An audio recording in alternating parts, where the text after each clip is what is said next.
ભરૂચના નેત્રંગ તાલુકામાં દુષ્કર્મના આક્ષેપો વચ્ચે સારવાર માટે વડોદરા ખસેડાયેલી 10 વર્ષીય બાળકીનું મોત નીપજ્યું છે।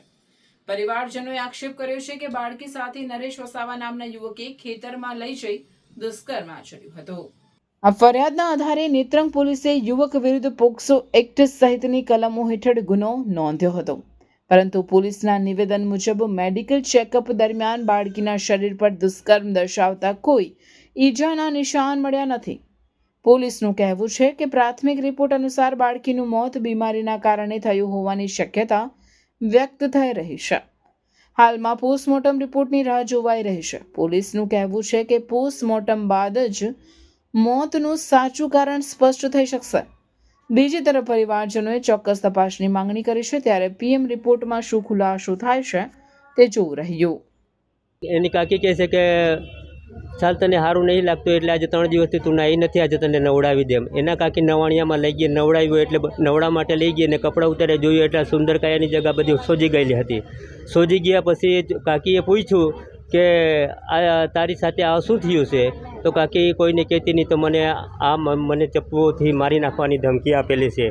ના કોઈને નહીં કે, મને સાની માની તું કે, અને હું કોઈને નહીં કે। મેં પછી છોકરીએ જે પૂરેપૂરો જવાબ આપ્યો કે આ નામનો છોકરો છે અને આ છોકરાએ મને મારા સાથે આવું કર્યું। તો મેં આ વાત સાંભળતા એમની કાકીને મોડેથી આ વાત સાંભળતા જ પછી મેં છોકરીને તરત જ મેં 108 કરી અને સાંજના બપોરના 2 વાગે કરી અને 3 વાગ્યાના ટાઈમે મેં 108 કરીને નેત્રંગ હોસ્પિટલમાં દાખલ કરી દીધી।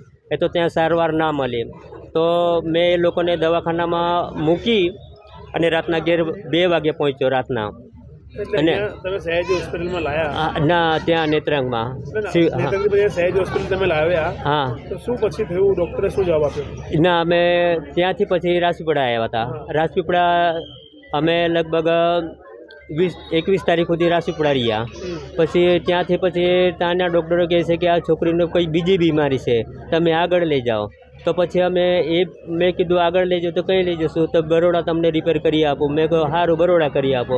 તો બરોડા પરમ દિવસે અહીંયા આવી ગયા અમે, અને આજે મારી છોકરીનો આ એસ્કોર્ટ થઈ ગયો છે। આરોપી સામે શું કાર્યવાહી થવી જોઈએ? આરોપી સામે એવી કડક એવું થવું જોઈએ કે આરોપીનો મૃત્યુ દંડ જ હોવો જોઈએ, અને આ ઘટના સાંભળી મૃત્યુ દંડ આપે એવા જો હોય માણસો અને મૃત્યુ દંડ થઈ જાય તો બીજા કોઈ માણસો આવી રીતના નાની બાળકી સાથે કોઈ મોટા માણસો પુરુષો સાથે કોઈ કરી શકે નહીં।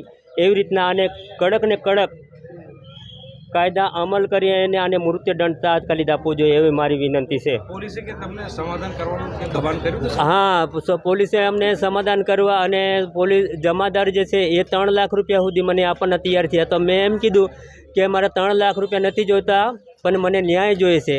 આ કારણે મને જ્યાં સુધી મારી છોકરીનો જીવ બચશે ત્યાં સુધી મારા છોકરીનો જીવ બચશે ત્યાં સુધી હું લઈ જઈશ। મારી પાસે ભલે પૈસો નથી, પણ મારી પાસે ઈમાનદારી છે। અરે કેમ શું થયું? તારા મોઢા પર કેમ 12 વાગ્યા છે? અરે જવા દે ને, કેટલી મહેનત કરીને મમ્મી માટે ડિનર સેટ લાવી અને મમ્મી કહે કે નકરું પ્લાસ્ટિક લઈને આવી છે, હવે એક્સચેન્જ કરાવીને સ્ટીલનું ડિનર સેટ લાવવા કહે છે। હા તો એમાં શું થયું? સ્ટીલનું લઈ આવો। અરે જવા દે ને, ક્યાંથી સ્ટીલનું લાવું? આજકાલ સ્ટીલના વાસણો ક્યાં સારા મળે છે? કાં તો એ કટાઈ જાય, ફાટી જાય, કે છેલ્લે કઈ નહીં તો વળી જાય। હવે સ્ટીલના વાસણો નહીં ફાટે, વળે કે નહીં કટાય। ભરૂચમાં સ્ટીલની કોઈ પણ વસ્તુ ખરીદવી હોય તો ભરૂચનું માત્ર એક જ સ્થળ, વર્ષોથી વિશ્વાસપાત્ર નર્મદા ઇન્ડસ્ટ્રીઝ। વાવ, આ તો બહુ હેવી અને સારી ક્વોલિટીનું સ્ટીલ લાગે છે, પણ આ બધી વસ્તુઓ પર ડિસ્કાઉન્ટ મળશે ખરું?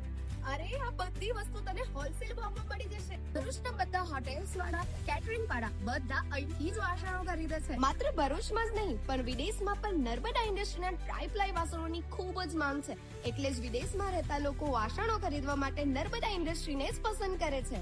તો અમે તમારી શોપિંગ કરી લીધી છે। તમે ક્યારે આવી રહ્યા છો? Narmada industry phase 1 JITC near Narmada Nagar, Bharuch. For more information call on the given number.